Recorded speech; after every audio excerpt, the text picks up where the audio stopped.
Magandang hapon po sa inyong lahat. Muli ito yung inyong lingkod si Sir Kat at huhugot ulit tayo ngayong hapong ito sa ating pangwalong episode. Medyo late po tayo ngayon dahil medyo umalis po tayo kanina at pinalad naman tayo na makabalik ng kahit papaano makahabol sa ating time slot. Kasi po kanina minabuti kong magpa-check up dahil hindi nawawala yung ubo ko. Kung hindi nyo alam, 2 linggo po ko halos na nakaratay dahil sa ubo at akala ko nga noon COVID dahil medyo nilalagnat ako ng konti, yung bang giniginaw sa gabi at hindi ako makatulog. Konting galaw ko, inuubo ako.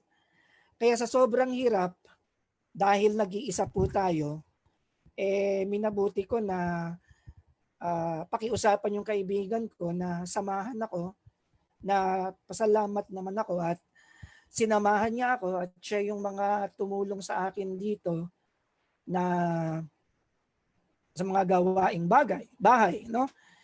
Pero kung COVID ito, kawawa naman yun dahil 3 buwan siyang buntis. Pero ramdam ko naman hindi ito COVID dahil nga hindi naman ako nahihirapang huminga at hindi naman talaga mataas yung lagnat ko. Yung bang simpleng para kang tinatrangkaso. Ang nangyari kasi, nung nagpatingin ako sa health center, ito, umpisa na ng hugot natin. Umpisahan ko lang sa kwento dahil kaugnay ito dun sa huhugutan ko ngayon. And alam nyo tayo, nung nagtatrabaho ko sa BPO, sa call center, walang problema yung patingin dahil may health card tayo eh. So pupunta ako ron, kung ibibigay ko yung health card ko, kahit kanino pwede ako magpa-check up. Kahit 3 doktor sa isang araw. At kung meron man laboratory test, libre lahat yon. At naging PWD nga ako dahil nakita dun sa MRI, meron akong radiculopathy. So, senior na, PWD pa. Pero hindi naman gaanong nakakaabala yung radiculopathy ko. Maliban sa ngayon na yung kaliwang balikat ko, hindi ko na talaga ma-stretch dahil nga masakit. Nag-umpisa kasi ngayon sa pangangalay. Anyway, to make the long story short, nakaratay po ako ng halos 2 linggo. At dahil hindi bumubuti yung kalagayan ko, swerte naman, may kaibigan akong doktor na sinabi sa akin, yun daw pinayo sa aking antibiotic ay mahina.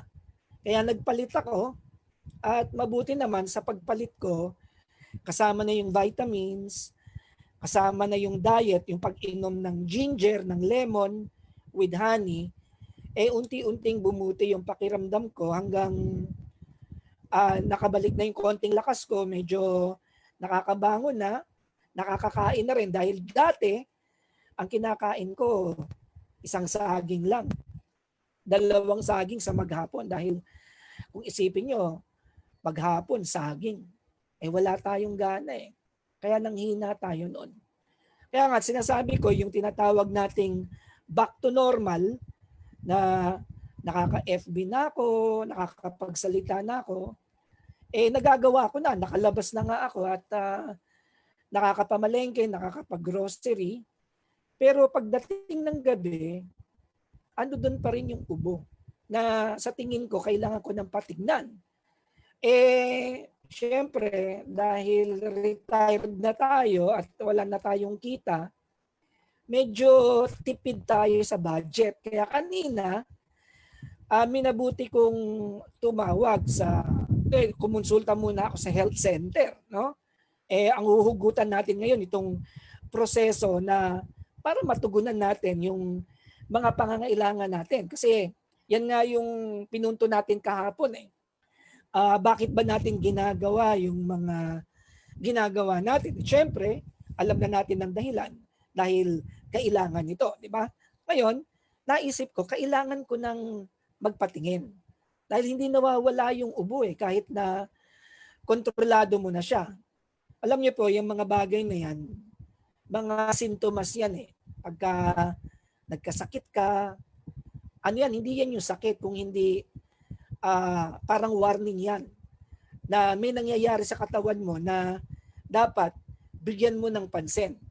Ngayon, yung ubo, kung paulit-ulit, lalo na sa gabi, kahit na hindi, kikita nyo, medyo malat ako ngayon at medyo hindi maganda yung dating ng lalamunan ko. Dahil siguro kumakain na ako ng kanin at acidic ako. So kagabi, naparami yung kain ko. Nagluto tayo ng sinigang, ginanahan ng konti. Dating kinakain ko, lugaw eh. No? Eh napuwersa tayong maglugaw na nakaganda naman na wala yung acidity. Pero napansin ko nung kumakain na ako ng kanin, parang mabigat sa tiyan. Kaya itong mga bagay na to, kung bibigyan natin ng konting pag-iisip, maiintindihan natin eh. Lalo na kung nagre-research tayo, meron tayong konting kaalaman dun sa mga binibigyan natin ng panahon at pagpapahalaga, natututo tayo.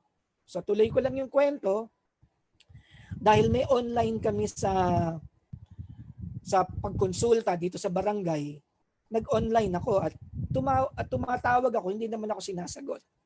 Kahapon sinagot ako dahil mabagal daw yung internet nila at marami silang inaasikaso. Sabi ko, sige, okay lang. Pero sabi nila, tuloy ko lang daw yung gamot ko. Tapos na nga eh. Pero pinayuhan ako na baka daw cough allergy. So pinayuhan ako na binigyan ako ng gamot, pero syempre, dahil hindi naman tayo nakapagkonsulta ng diretso, gusto kong talagang kumonsulta sa doktor. Anong ginawa ko para makatipid? At tinawagan ko yung ating public hospital dito sa Alabang, yung Osmon o Hospital ng Muntinlupa. At sabi nila nung una, wala na raw yung charity consultation dahil wala pumapasok na mga doktor. May sabi ko, mabigat. Di syempre kung tayo, wala tayong kakayahan para magreklamo ng konti, tatanggapin na lang natin yon. Maraming ganyan eh. Yun nga sinasabi ko. Kapag may impormasyong dumating sa'yo at tinanggap mo na lang at wala ka ng ibang option, hanggang dun na lang. Ako dahil sa mga karanasan ko, mahilig akong magtanong, mahilig akong magreklamo, at medyo alam natin na yung mga bagay na hindi dapat nangyari, dapat itama. Di po ba? So, sabi ko, hindi naman tama yan siguro. Sabi ko, pwede ko pang makausap yung direktor. Medyo nagpakilala na ako ng konti kung sino ako. At sinabi ko dati, nakausap ko na yung direktor na totoo naman dahil likas tayong marunong sa proseso eh. Kapag ayaw nung nakasababa, alam mo na tama ka, itaas mo. Taas mo. So sa bandang huli, pinakausap ako dun sa isang nurse doon. At yung nurse medyo alam niya na tipong magrereklamo ako. Sabi ko, tatawag ako sa 8888, yung government complaint hot number na ina-action na naman doon. Sabi ko, meron nga akong daily live broadcast. So ang ginawa nun, pinapunta na lang ako. Kung makakapunta po kayo rito, ganyan. Siyempre, nagtanong na rin ako, kailangan daw ma-x-ray. Sabi ko, may bayad ba yung x-ray? Sabi niya, mga 190 po. Sabi ko, senior ako at ito lang yung kakayahan ko ngayon eh. Siyempre, arkila pa ako ng tricycle, gastos ng, may nakita ako, 150 balikan. So kung 190 saka 150, di mga 340 yon. Eto na. Di sinundo na ako rito at pumunta na ako ron. Hinanap ko yung nurse dun sa emergency. For the first time in my life, dun ko nakita yung talagang kalagayan. Nasa labas pa lang ako. Ang sabi agad nung nag-interview sa akin, Dahil sabi ko, magpapatingin ako dahil may ubo ako eh. Sabi nila, itetest daw ako dun sa loob. Kung nasaan yung mga COVID patients. Siyempre, papipirmahin ako ng waiver. Sabi ko, naitawag ko na yung pagpapatesting ko, yung karaingan ko eh. At saka gumaling na ako, naikwento ko na mas matindi yung ubo ko kaysa dati, kaya lang hindi nawala. Yun pala, ang health protocol na ngayon ko lang napagtibay kasi nung kausap ko yung kaibigan kong doktor na mayor ng isang municipality sa Mindanao, sabi niya pag nagpatingin daw ako, suspect COVID na agad ako. Ganun pala yon. So, pag nagpatingin ka, inuubo ka, nahihirapan kang huminga, may lagnat ka, kahit alin dyan, pagka naswak dun sa mga symptoms ng COVID, suspect na COVID patient ka o mayroon kang COVID. Syempre, hindi ako papayag dahil gaya na sinabi ko, kapag alam mo yung proseso, may konti kang kaalaman, hindi mo ilalagay yung sarili mo sa alanganin. Unang-una, senior na tayo, hypertensive, diabetic. Kaya nga tayo hindi pinapayagang lumabas dahil madaling mahawa. Tapos ipapasok mo ako doon kung nasaan yung mga COVID patients. Sige, nagreklamo ko, kinausap ako, sabi niya, sige sir, ganito na lang gawin natin. Dito kayo mag-antay, pagkatapos, antayin na lang natin yung doktor kasi marami talaga daw na ginagawa. At yung isa, nilalagyan ng tubo para makahinga. At sa tapat ko, may isang babae na parang pinakakalma at iyak ng iyak. At naririnig ko merong kailangan ng death certificate. Tapos dun sa kaliwa ko, nandoon yung mga tent na doon pala tinitignan yung mga walang sintomas ng COVID. Ngayon, gaya na sabi ko kahapon, kung naririnig nyo lang itong mga bagay na ito, walang dating eh. Pero nung nandoon ako, talagang paghawak ko ng ballpen, pipirma, kuha ko ng alcohol ako. At hindi lang kamay, talagang yung buong kamay ko, inaalkoholan ko. Kung may mahahawakan ako, kung alin man doon, alcohol agad ako.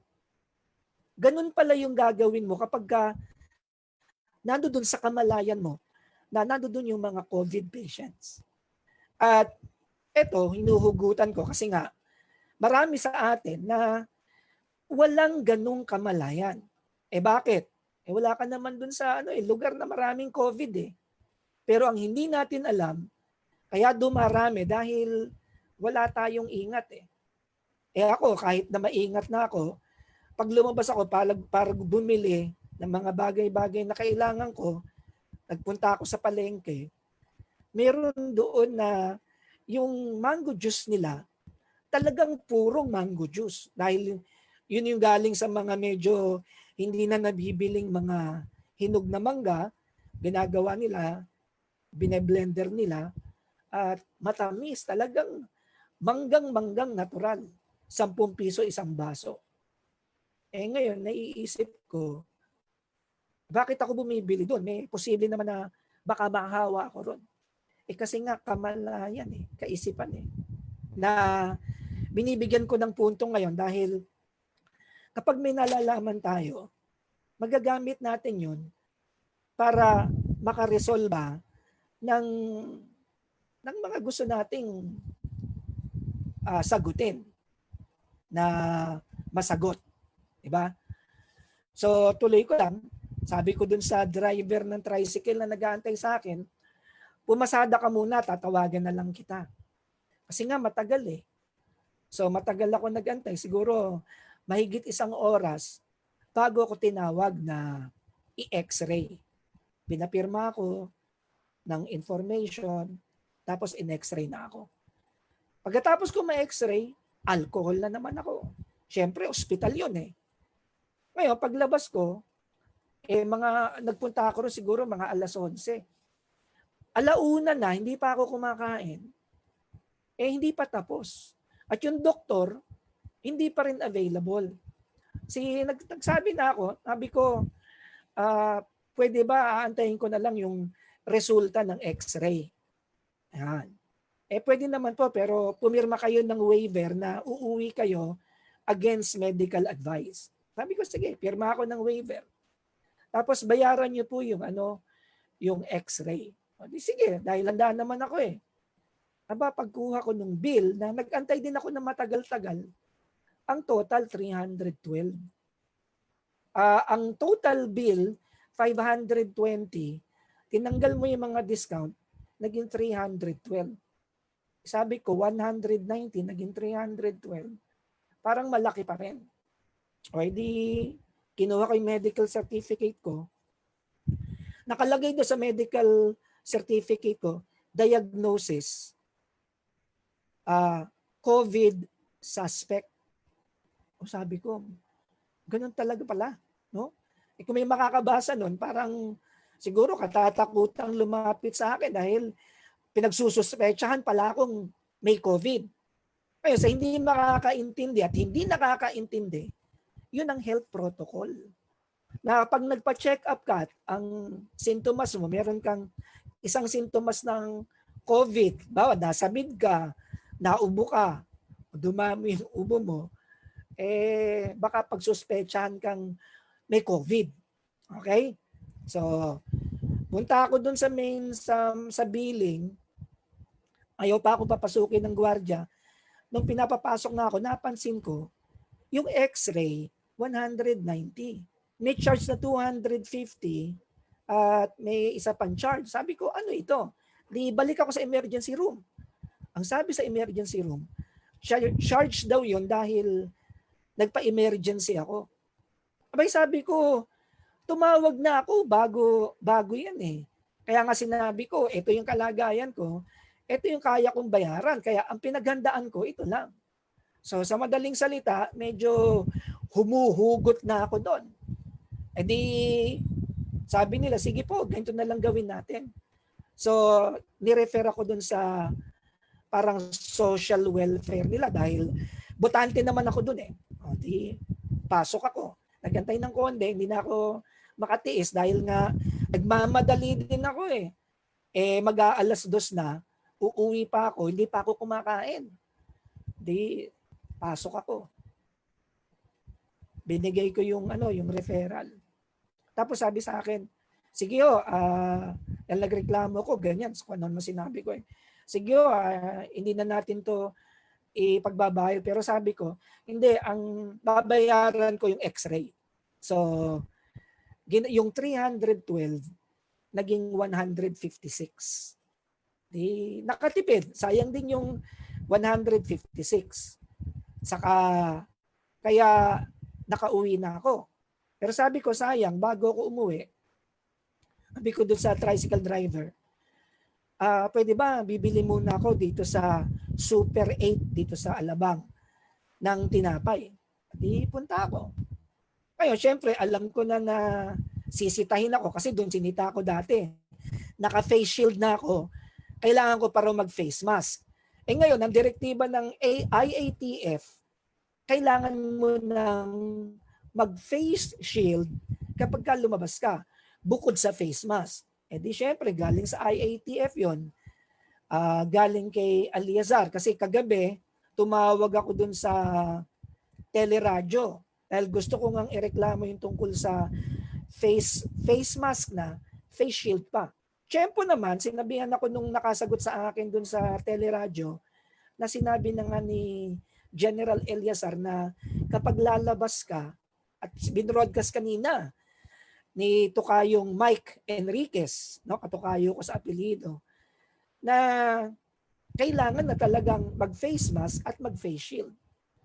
So kanina, naka-face mask na ako, naka-face shield pa ako, at meron pa akong quarantine pass.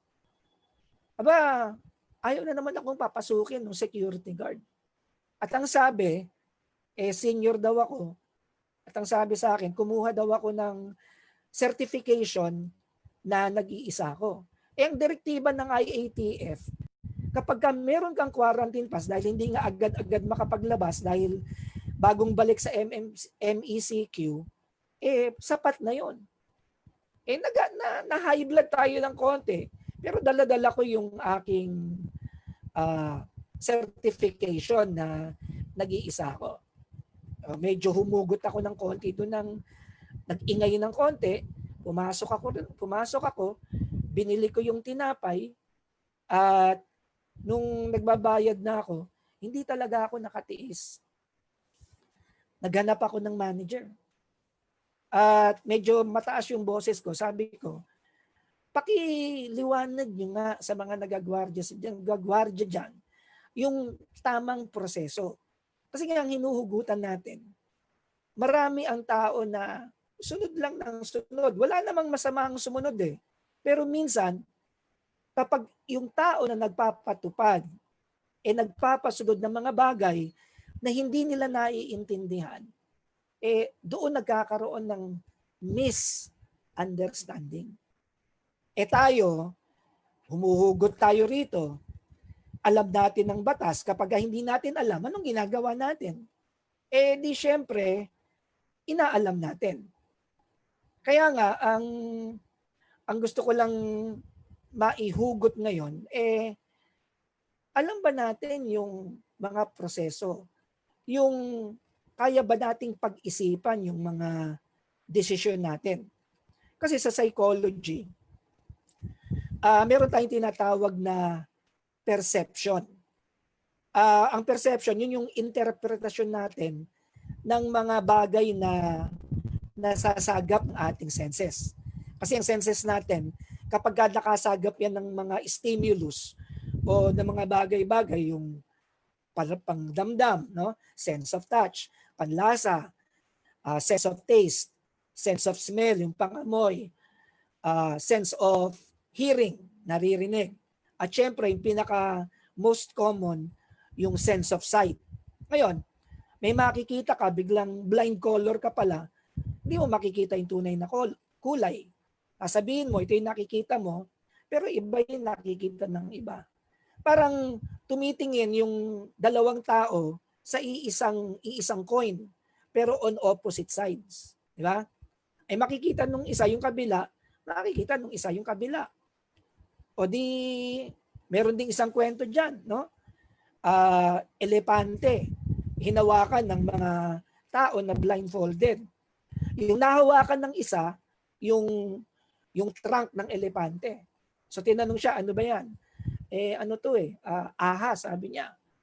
So iba-ibang tao na iba-ibang hawak yung parte ng elepante, iba-iba yung sinasabi. Ang tawag natin dyan, perception.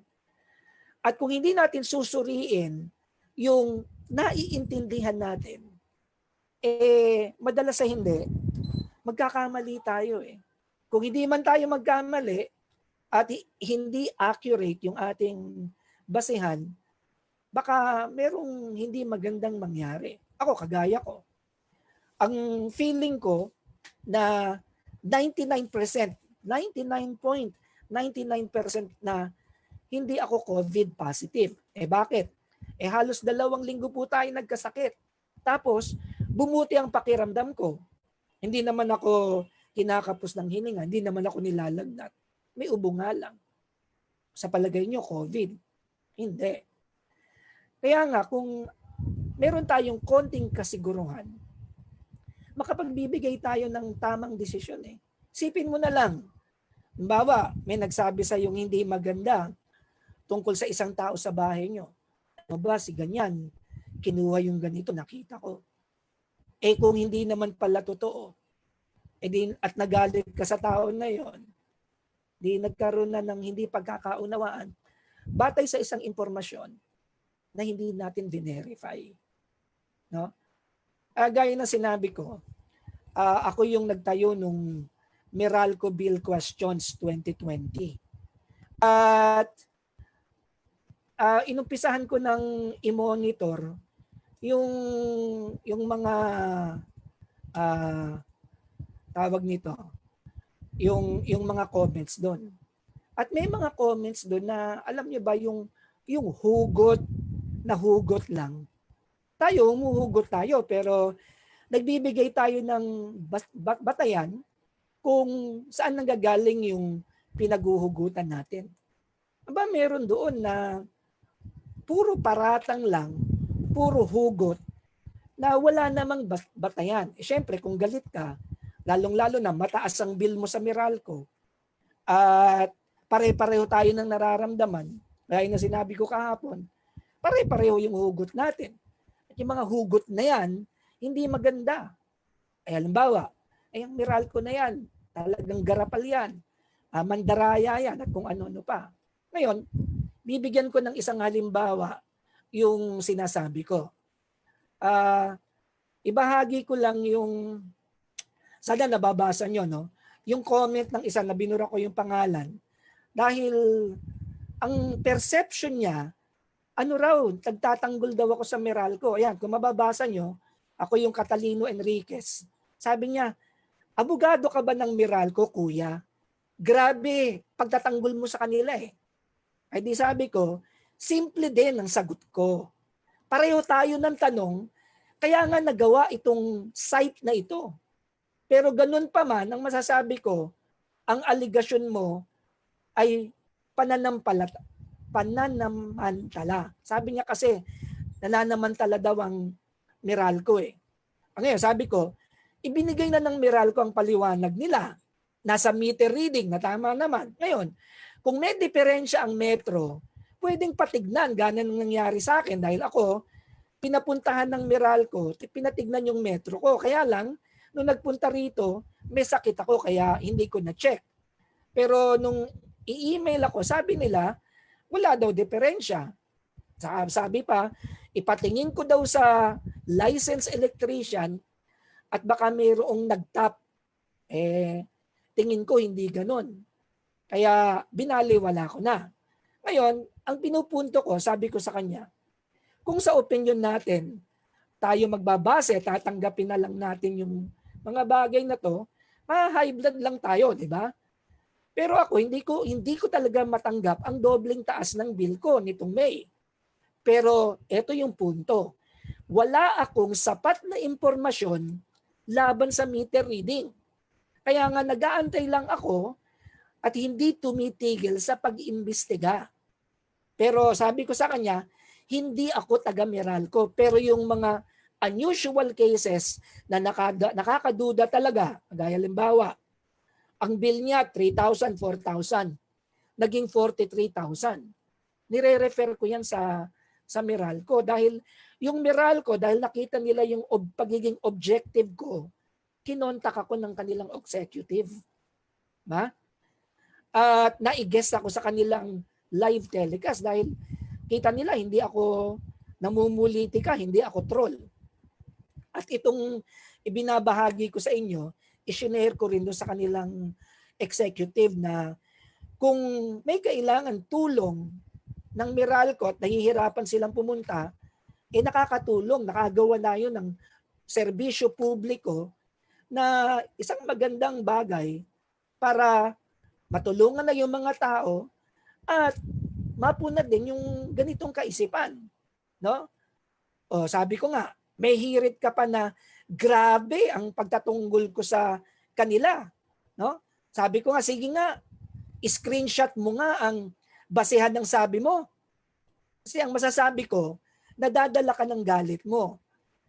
Kalma ka lang dahil galit din ako sa mga taong humuhusga at nagpaparatang o nagtatanong na may patutsada pero puro ngaw-ngaw lang at wala namang katibayan ang salita. Humihirit. Humihirit pa. Ano hirit niya? Sabi niya, kaya naman pala na-guest ka pa ng Meralco eh. Pa-burger ka naman kuya. O di hiniritan ko rin. Humugot din ako. Sabi ko, patawa ka. Wala ka lang maisagot. Dahil ba na-guest ako ng Meralco, pinoprotektahan ko na sila? O, di ba? Meron tayong mga ganyan eh. Na yung interpretasyon natin, hindi akma sa tunay na dahilan. Di ba?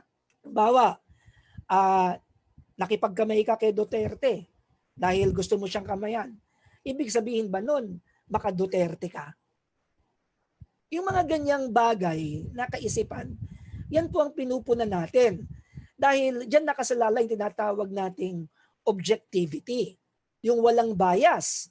Kaya nga sabi ko, mukhang di ka marunong ng objectivity.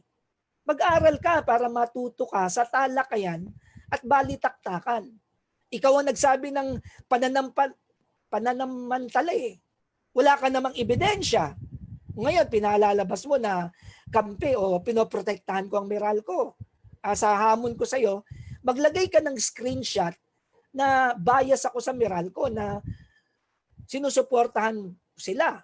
Hindi yung puro kangaw-ngaw, sipin mo na lang, bakit ko gagawin ng Facebook page na ito kung nasa side ako ng Meralco? Nag-iisip ka ba? Meron din, ganito, hirit. Diba? Sabi niya, syempre, nag-seminar silang magkakasabwat, pati mga tauhan sa Meralco para tugma lahat ang isasagot nila sa mga consumer. Pero pabor sa kanila, kesyo yan talaga nabasa sa mga meter, mga style bulok. Ano sagot ko? Puro tayo salita, puro tayo hinala. Malamang tama ka dahil pare-pareho talaga dapat ang sagot nila. Syempre, magkakasama yan sa Meralco eh. Poprotektahan nila yung nagbibigay sa kanila ng kabuhayan. Ito yung tanong. May mali ba? O may maibibigay ka ba na yung paliwanag nila ay mali? Kasi doon nakasalalay kung meron tayong batayan para magreklamo dahil kung mapapatunayan natin na may hocus-pocus sa metro at makikita sa maraming kaso, maraming consumer, may basihan ng reklamo. Kaya sabi ko, sana huwag tayong asa lang sa hinaing at hinala natin. Kung di naman natin aaksyonan, wala din akong magagawa. Puro na lang kasi hinaing at hugot, pero walang karampatang pag-aaral. Yan po yung ibig kong sabihin pagka sinabi kong hugot. Kung humuhugot man tayo, sana matutuhan natin yung karampatang pag-aaral, yung magsaliksik tayo, at the same time, mapipigilan natin yung sarili natin na maging ma-high blood, di ba? Kalma lang. Ako, na-high blood na ako madalas kasi nga medyo alam ko na yung proseso at gusto ko talagang humugot. Minsan, hindi na rin natin naiintindihan na yung mga tao, may mga tao na sumusunod lang talaga. At minsan, hindi ko rin napapansin na nakaka-offend. Tao lang tayo no? Pero pag sinabi kong tao lang, ibig sabihin, bukod sa ating kalagayan na nasasaktan tayo, pwede nating kontrolin Nandiyan yung talaga sinasabi natin na lakas pantao. Diba? Kung hindi ka sanay sa isang bagay, dahil kailangan mong trabahuhin, sasanayin mo sarili mo. Kung hindi ka sanay magtrabaho sa gabi, ako kagaya ko, nagtrabaho ako sa call center. Pero sanay naman tayong gising sa magdamag, hindi gaanong problema.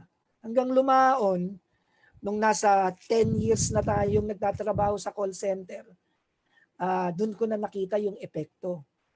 Lahat ng health issues ko ngayon, lalong-lalo na yung cervical radiculopathy, ano yan epekto yan ng matagal na laging nakaupo.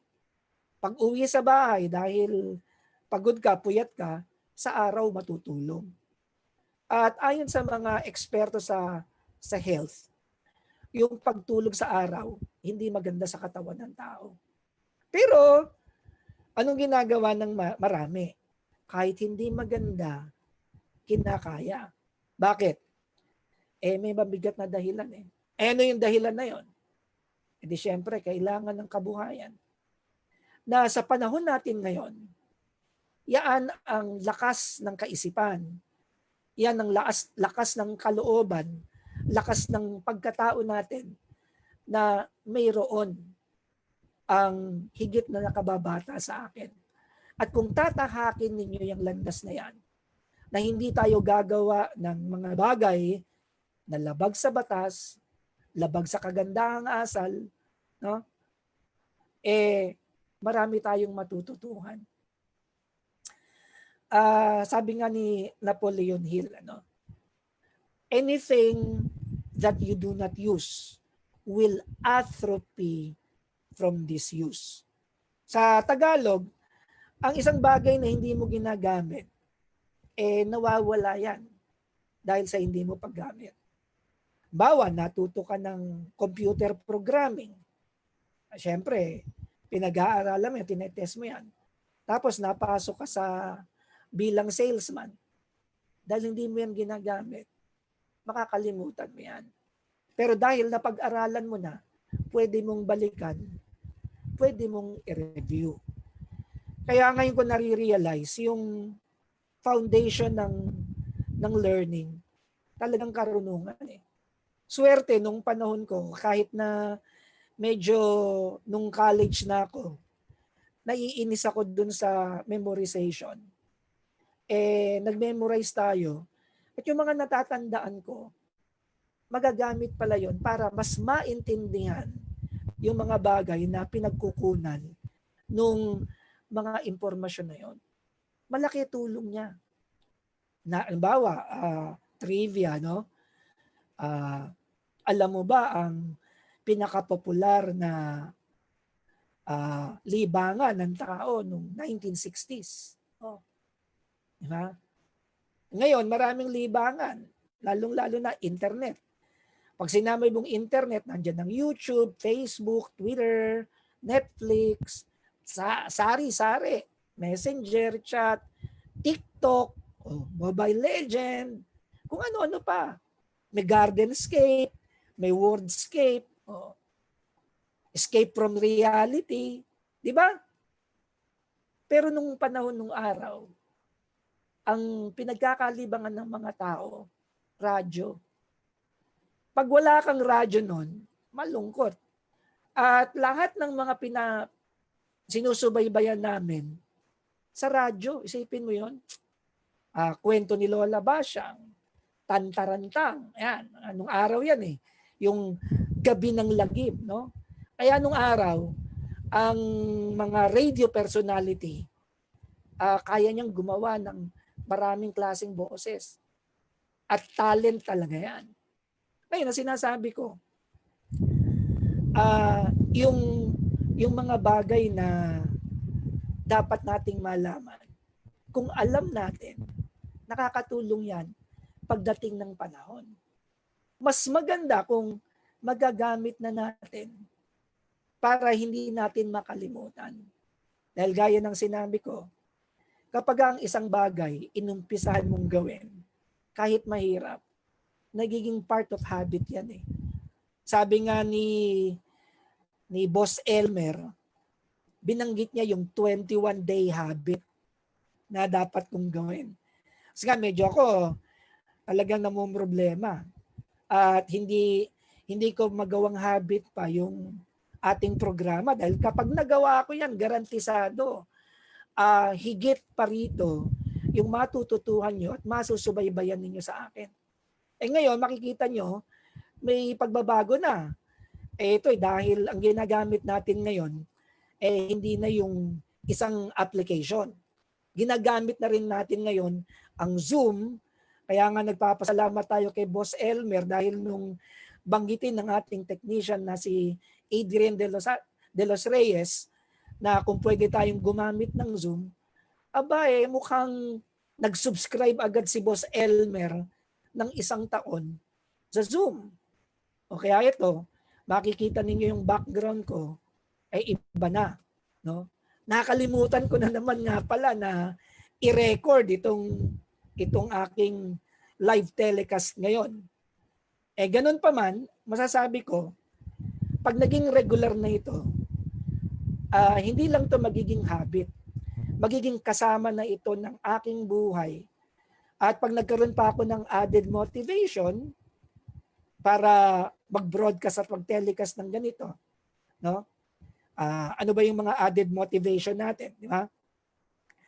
Siyempre, unang-una na ginagawa mo isang bagay dahil ano yan source of livelihood eh. Kaya yung mga sources of livelihood natin, inaalagaan natin yan eh. Alam niyo ba sa call center, kahit anong mangyari, kahit bumabagyo, papasok at papasok ka. Kahit walang pasok sa Pilipinas, papasok ka kasi customer service eh. At ang holiday dito ay hindi holiday sa Amerika. Kaya ang pasok namin nun, graveyard shift. Yung oras na magmula alas 11, alas 12, alauna. At yan, 9 na oras. Kasi yung isa't kalahating oras doon, ano yun eh, yung isang oras doon kasama sa lunch break. Kaya 4 na oras na paglagay mo na before lunch, saka another 4 na oras after lunch. In between, meron kang 15-minute break. O di mabigat. Kaya nga nung nagkaroon ako ng pagkakataon na magturo ulit, naihambing ko. Hindi naman malayo. Konti lang ang diferensya sa pinagkakakitaan sa sweldo. Mas mababa yung pagiging college instructor. Pero pumapasok ako 21 hours a week. O, isipin nyo yun, 21 hours a week. Sa call center, pumapasok ako 9 hours a day. 5 days a week.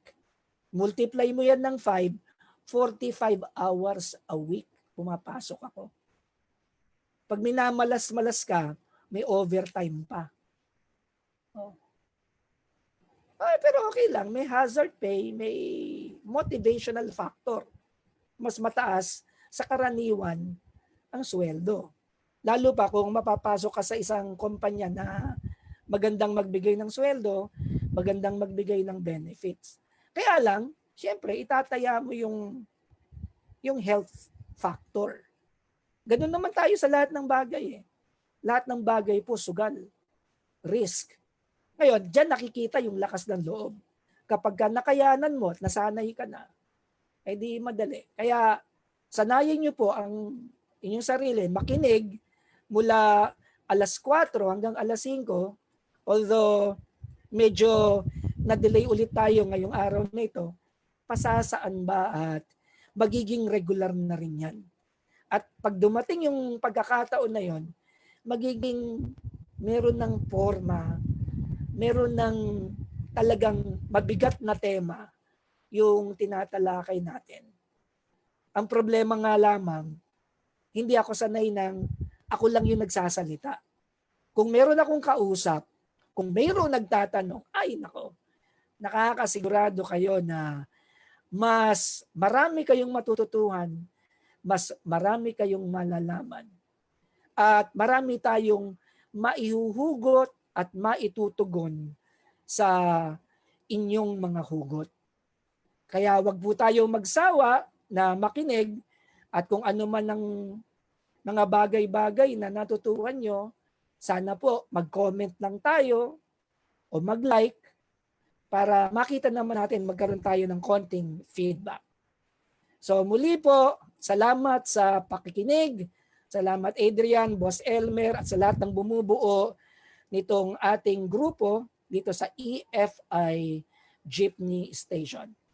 Ito po ang inyong lingkod, si Sir Kat, sa kanyang hugot. Magkita-kita tayong muli bukas alas 4 hanggang alas 5. Marami pong salamat.